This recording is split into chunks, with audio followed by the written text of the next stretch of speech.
Well, on my video shelf this week comes a great classic from 1978, directed by the great Ralph Bakshi. That's right, it's The Lord of the Rings. No, not the live action, but the animated Lord of the Rings. If you haven't seen this, this is a great film. A lot of people criticize this film for a lot of reasons. The way it was animated, the way it was done as far as the storylines and stuff like that. But most people don't understand the main issues that went on with the Lord of the Rings itself, the animated movie. You know, if you're familiar with Ralph Bakshi, he's a great animator. He's done many of the great animated films throughout history.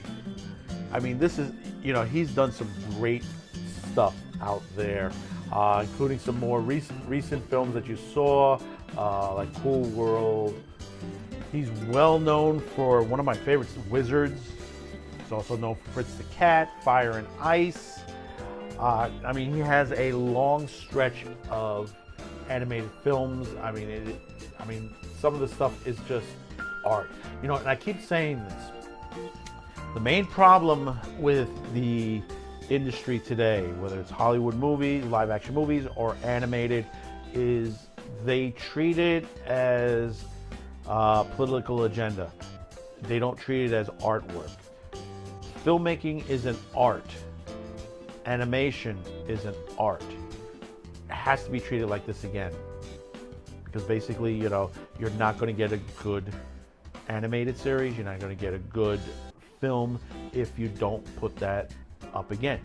I mean, hopefully the next line of directors that are coming up from the independent lines maybe will bring back that artistic look to it. I mean, we're getting Uzumaki in another year or so, and that looks beautiful. If you haven't seen the trailer for that, that is a beautiful anime that's going to be coming out soon from what I've seen on there. Now, one of the things people talk about is that the way the movie ended. And basically the way it flowed, it got to like toward the beginning of the Two Towers. Now, originally, the main distributor, United Artists at the time, they originally was going to do a trilogy. It was initially a trilogy was planned. Unfortunately, you had changes in the regime at United Artists. Arthur Krim had resigned and was replaced by Andy Abek. And what happened was the executives up there, they were afraid to put out a movie into the theaters that would be a part one. You know, you have to think about this at that time period. This is 1978. People were looking at films, you know, sequels to movies. They were out there, but not like, you know, where they, you know, Hollywood was saying like, oh, yeah, let's plan a sequel for this movie. No, these days, yeah, sequels are out the wazoo these days, but back then, not as much, and they didn't bank on them. And with the new head tops at United Artists, they just basically didn't want to do it. And the thing about it is, the movie did well, but as somebody said, they failed to overwhelm the audiences. Even though there is B-roll footage that was shot, Bakshi already had started on the sequel. And then, of course, what came in, you know, and he wanted to fix some of the things that they missed from the first movie itself. So, you know, kind of like bring it toward closer to the book. But then again, Rankin and Bass came out with their version of Hobbit, Return of the King. Lawsuits ensued. A lot of craziness came out of it. Even though the Rankin Basses, yeah, they had songs in it. People like, you know, they got music in Lord of the Rings.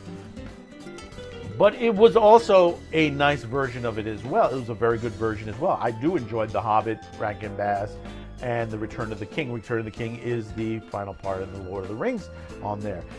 So basically, you know, you had all this stuff that was going on. I mean, the daughter of J.R.R. Tolkien, I think his name is Priscilla, she enjoyed the film. She did enjoy that. She loved it. And I tell you, she tried to get the company, she argued with the company to get a sequel done, but they refused to do it. Now, a lot of people say, well, it never happened, the argument, and there's a lot of confusion on there, but I would believe one of the members of the Tolkien family would push for that. And you've seen that's happening now. You know, there are people that are trying to fight back against the Amazon Lord of the Rings because of what they're going to do to this series. They said, well, we need diversity in the Lord of the Rings. Do you not understand, and I tell people today, do you not understand where Lord of the Rings does take place? It's fictional Middle Earth, but technically it represents an area in Europe. You can't say representation in the middle of Europe at a time period, you know, where the world was still young. You can't do that. You want to take a movie that, say, was made in Africa about the early days of Africa and put people maybe from Asia, from, say, from the Caribbean or something like that. No, they didn't exist in that part of the world way back then.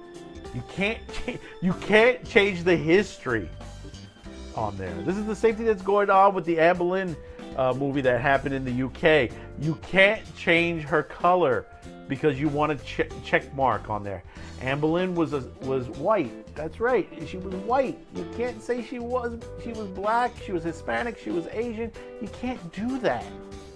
You're changing history. So you don't think of the situations where people look back at some of these movies and say, oh gee, Anne Boleyn was black. No, she wasn't. If you're teaching something of a historical or something of the nature of that period, be correct on how you tell it. Be correct on the people you put into it. If you're creating your own fictional story of that period, you know, be correct as well. You can't keep doing this constantly. But getting back to The Lord of the Rings, it's a great movie. You have to see this if you haven't seen this. Unfortunately, you're going to have to shell out. The Blu-ray edition of it, the deluxe edition, remastered, lowest price I've seen is about $100. The DVD version of it is available for about $15. You're able to see it on Amazon Prime, but I say get the DVD. You know, own physical media. It's a great movie. It is different from Peter Jackson's version. Take it from another director, Ralph Bakshi, who is a fantastic animator who gives his own touch to the Lord of the Rings saga.